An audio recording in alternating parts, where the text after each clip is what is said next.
16 तारीख को विनय नरवाल की शादी हुई थी। उसने बोला कि ये शायद मुस्लिम नहीं है, उसने उसको गोली मार। कि उन्होंने कहा कि नहीं तुमको नहीं मारेंगे, तुम ये बात जाके मोदी को बताओ।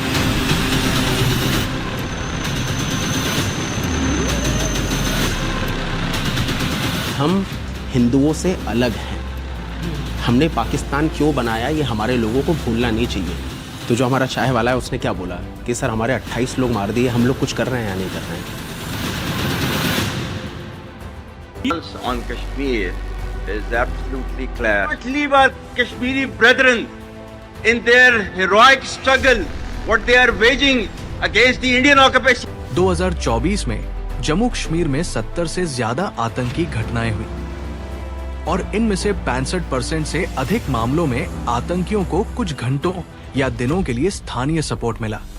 अब सवाल ये है, क्या वाकई कश्मीरी लोग आतंकियों को अपने घरों में पनाह देते हैं या इसके पीछे कोई और डरावना सच छिपा है? 9 अप्रैल 2025 को शाम 6 बजे पहलगाम, एक टूरिस्ट स्वर्ग, गोलियों की आवाज से थर्रा गया। बिहारियां पीछे जुलते यार, मौत ही कश्मीर की है।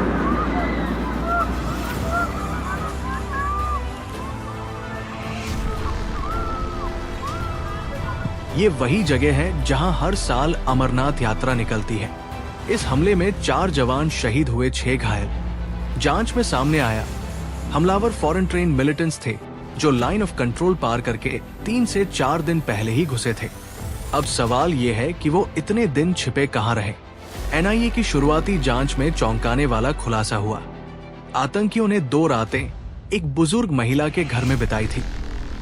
जब उससे पूछताछ हुई तो उसने कहा, रात में आए, बोले किसी को बताया तो मार देंगे। बंदूकें थी। मैं डरी हुई थी।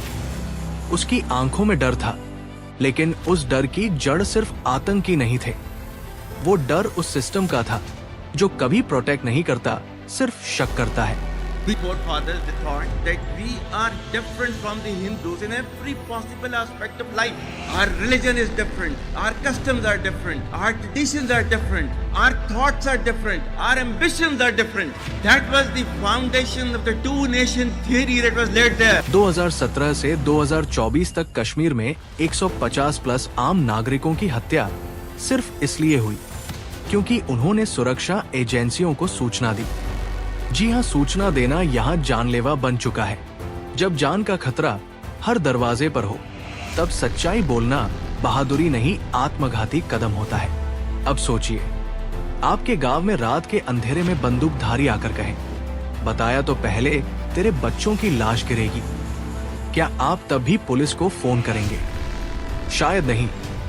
यही डर आतंकवादियों का असली हथियार है। टारगेटेड किलिंग थी। टूरिस्ट को बाकायदा उनका मजहब पूछकर उनको निशाना बनाया गया है। Islamic terrorists checked the ID cards of tourists. Some reportedly even demanded the trousers be pulled down, asked them to recite the kalma and killed those not Muslims. इस वक्त एक बड़ी खबर मिल रही है जम्मू कश्मीर के पहलगाम से, जहां पर एक आतंकी हमला हुआ है। पहलगाम में पर्यटकों पर फायरिंग हुई है। यहाँ पे रहो, हम साथ में। मैडम, ये जो ब्रीथ साहब है, प्रेशर ऑफ टेंशन मत। फियर, साइलेंस और सर्वाइवल, यही है उनका सबसे बड़ा नेटवर्क।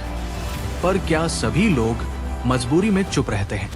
नहीं, कुछ जानबूझकर मदद भी करते हैं, लेकिन इनकी संख्या 100 में से 5 या 6 से ज्यादा नहीं होती। 2023 में पकड़े गए एक आतंकी ने बताया, उसे लोकल नेटवर्क से खाना, सिम कार्ड और कपड़े सब मिलते थे। पर जब उस नेटवर्क को खंगाला गया तो सामने आया, ये लोग आर्थिक रूप से परेशान थे, बेरोजगार थे और सोशल मीडिया के जरिए रैडिकल आइडियोलॉजी से इन्फ्लुएंस हो चुके थे। Problem in our country is we don't talk straight. There was no need, in my view, for the Supreme Court to waste time getting into whether 370 was abrogation was valid or not. It was a waste of time because, with the greatest of respect to the judges, they will not take responsibility for the security situation. These are matters in which the governments and armies must be given a free hand. They do not need to be discussed ad nauseum by petition after petition and argument after argument in court, where the government feels obliged to give some kind of a undertaking that there will be an election in Kashmir. Why? When we removed 370, did we say we will have an election in Kashmir? What has an election in Kashmir ever achieved? But to bring out a bunch of political turncoats back into the so-called political mainstream while innocent people are killed. एक study के मुताबिक 70% से ज्यादा कश्मीरी युवा जो आतंकी network से जुड़े वो पहले बेरोजगार थे या फिर ऐसे इलाकों से थे जहां इंटरनेट पर रैडिकल इस्लामिक कंटेंट का अनकंट्रोल्ड एक्सेस था। अब चलिए पहलगाम अटैक की घटनाओं की क्रोनोलॉजी को समझते हैं। आतंकी जंगलों से घुसते हैं, अबैंडन मकान में रुकते हैं, दिन में छिपते रात को मूवमेंट करते। एक युवक जो बेरोजगारी से परेशान था उसने रास्ता बताया। वो रैडिकल व्हाट्सएप ग्रुप्स में एक्टिव था। यहीं से पता चलता है कि ये सिर्फ सुरक्षा की चूक नहीं बल्कि मानसिक युद्ध का नतीजा था। तो सरकार क्या कर रही है? भारत सरकार पर नहीं उठते हैं। भारत सरकार को भी बहुत सारे सवालों का जवाब देना होगा। देख रहे हैं जिस तरीके से लोगों का उमाड़ आया है, लोगों में उबाल है, गुस्सा है। बोल रहे हो कि टूरिस्ट सीजन शुरू हो रहा है, हजारों लाखों की संख्या में लोग आ रहे हैं और आपके पास एक भी इंफॉर्मेशन, आपने बोला है, ये बात रिकॉर्ड पर बोला है कि हमने काबू पा लिया है। मिनिस्ट्री ऑफ होम अफेयर्स ने विलेज डिफेंस ग्रुप्स को रीएक्टिवेट किया है। ग्रामीणों को हथियार चलाने की ट्रेनिंग और इंसेंटिव्स दिए जा रहे हैं। सर्वेलेंस बढ़ाया गया है, लेकिन डर आज भी उतना ही गहरा है। Barbarism is only possible when backed by religious doctrine that demands extermination of non-Muslims. And when will we understand that the machinations of the universal brotherhood are there forever? आपने देखी ही होगी कि कश्मीर के पहलगाम में कल एक बहुत बड़ा आतंकी अटैक हुआ है जिसमें अराउंड 28 लोग अभी तक मारे जा चुके हैं, कई लोग सीरियस भी। इससे ज्यादा जिम्मेदारी द रेजिस्टेंस फ्रंट ने ली है, जो पाकिस्तानी स्पॉन्सर्ड लश्कर तैयबा का एक एफिलिएट ऑर्गेनाइजेशन। से पूछा गया, हमारा आईडी चेक किया गया, मेक श्योर किया गया कि हम हिंदू हैं कि नहीं, तब हमको गोली मारी। एक रिटायर्ड पुलिस अफसर ने कहा था, in Kashmir information can get you medals और गेट यू किल्ड। यानी यहाँ सच बोलना ईदर ऑनर दिलाता है या मौत।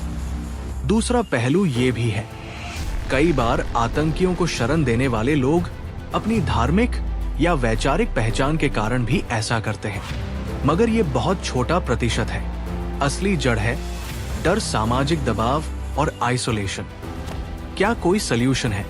हाँ, लॉस किसका होने वाला है कश्मीर वैली में? वो भी मुसलमानों का ही होने वाला है। अगर टूरिस्ट वहां से निकल जाते हैं, 7-7.5 हजार करोड़ के लॉस का बचाव करने के लिए तांडव किया जा रहा है। कोई सुप्रीम कोर्ट को ब्लेम कर रहा है। पाकिस्तान थर थर कांपे और 10, 15, 20 हजार बार सोचे ऐसे अटैक करने से पहले।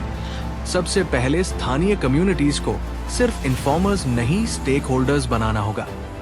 उन्हें भरोसा और सुरक्षा दोनों चाहिए। इन्फॉर्मर्स के लिए एनोनिमस रिवॉर्ड सिस्टम्स और रीलोकेशन प्रोग्राम्स जरूरी है। दूसरा, अनएम्प्लॉयमेंट और रेडिकलाइजेशन की जड़ पर प्रहार करना होगा।